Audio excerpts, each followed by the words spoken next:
Alright, listen up people, comedy. It ain't just a job for fellas like me, it's like oxygen, you get me? You need it to breathe. Life throws punches, bam! Right in the kisser. But laughter? That's your best defense, innit? It's the shield. Seriously, you ever walk into a room full of sad faces? It's like a wet blanket, man. But then someone cracks a joke, suddenly smiles, little chuckles, the vibe changes. That's the power I'm talking about, real power. Comedy brings folks together, strangers become mates, all because of a shared laugh. It's beautiful, man. Think about it, it's a universal language, this laughter stuff. Making someone laugh, that's a gift, a true gift. You're not just telling a joke, you're lifting spirits, you're making their day a little bit brighter. Maybe they were having a rubbish day, we all do. But your silly face, your daft voice, it helps. It's like being a superhero, but your cape is invisible. And your superpower is making people snort milk out their nose. Don't underestimate that power, it's a good one. So, yeah, comedy is essential, it's vital, it's life. It's not just about big stages and Netflix specials, it's in the everyday, the little moments, the banter.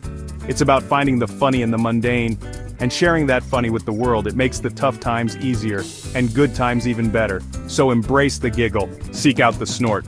Life's too short not to laugh until your belly aches.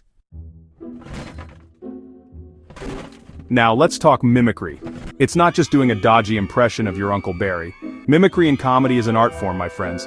It's about capturing the of someone. It's more than just the voice. You gotta become them. For a little while anyway. Think about it.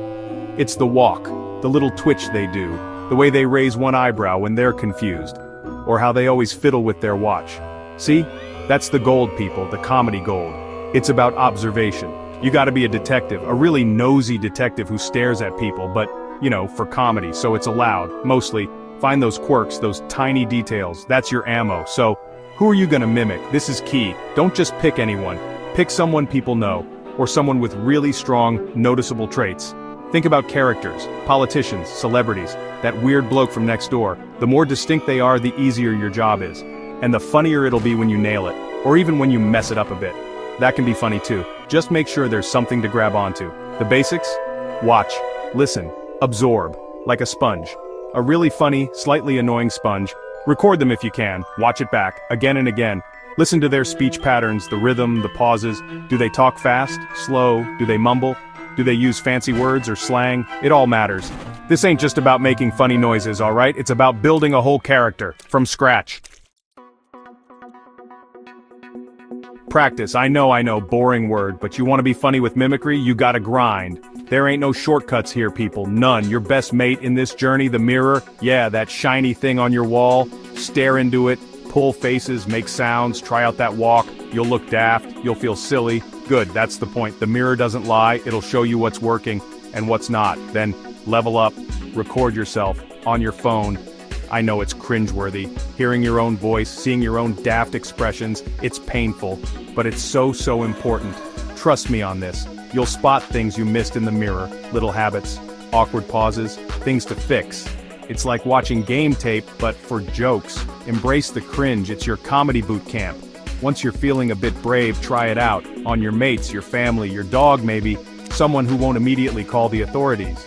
See if they get it, see if they laugh. Even a little smirk is progress, my friend. Their reactions are your first audience feedback. Don't be scared of bombing. Everyone bombs. It's how you learn, how you get better. And here's the big secret. Don't be afraid to look ridiculous. Comedy, especially mimicry, is about letting go. It's about being over the top sometimes. Exaggerated. If you're holding back, worried about looking foolish, it won't work. It'll be stiff, unfunny, sad. You gotta commit, go all in, embrace the silly. The more you commit, the funnier it often becomes. So get out there and make a fool of yourself, proudly. Section 4. Oops! Comedy crimes and how not to commit them.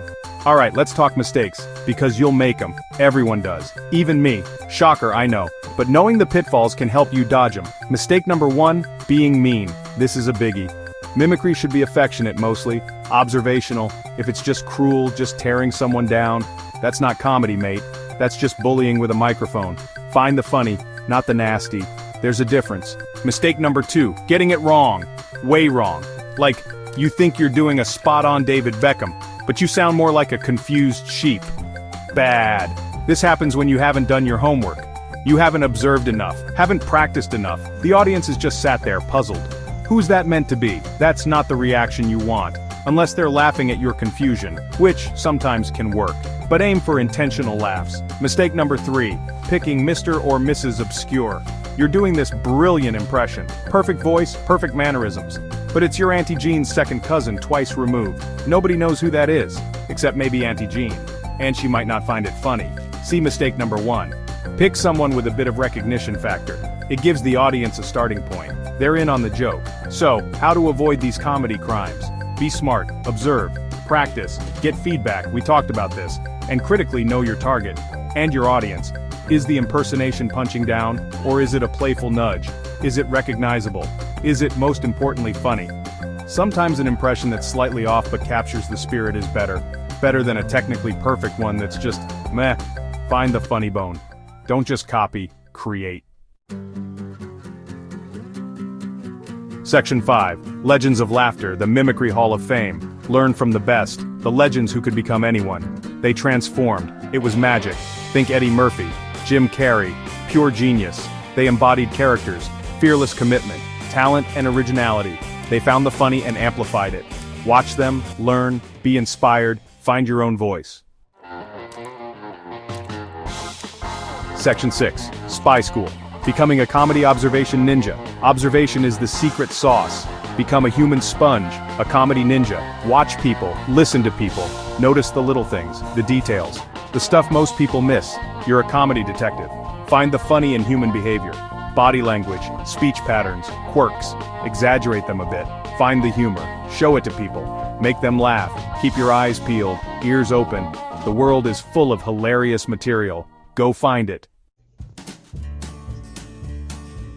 Section 7. The Big Finish. Laughter's the best medicine in it, so there you have it. A little peek behind the curtain. The world of comedy mimicry.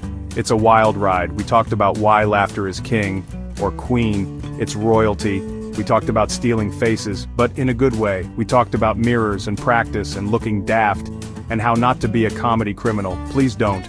We even looked at some of the top dogs, the legends, and how to be a super spy of silliness. But at the end of the day, what's it all for? All this face pulling, all this voice changing, all this effort.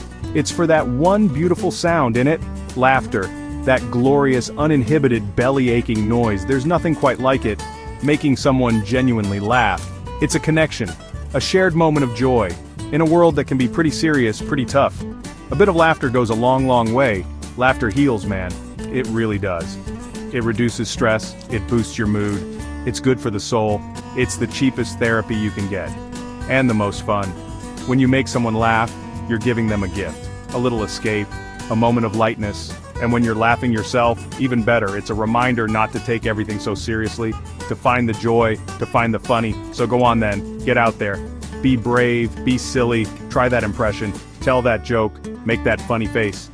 Even if it's just for yourself in the mirror at first, or your long-suffering pet. They've seen worse, trust me.